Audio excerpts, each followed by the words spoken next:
How often do you actually need to train to failure to build muscle? The answer is it really depends on the individual. So let's say you have two individuals, one's a beginner and one's a veteran in resistance training, right?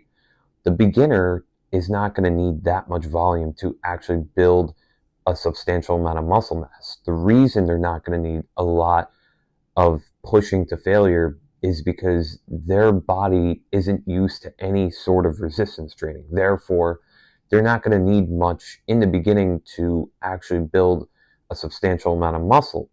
If you have a veteran, on the other hand, they're going to need to find new ways to actually push the muscle and let it adapt to new kinds of levels of failure almost. So it really depends on what position you're in and how long you've been lifting for. Especially even if you've been lifting for a long time, it doesn't mean you've been pushing yourself to failure for that amount of time you've been training.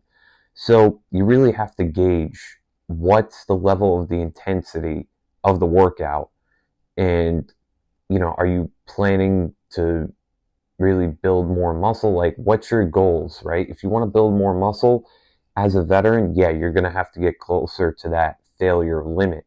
But if you're a beginner, you don't have to do that because you're going to be, exhausting your body for no reason, and you don't need to apply that much intensity and that much resistance training to actually build a little bit of muscle in the beginning because you're going to have, your newbie gains. So, take advantage of that. Don't push so close to failure all the time when you're a beginner.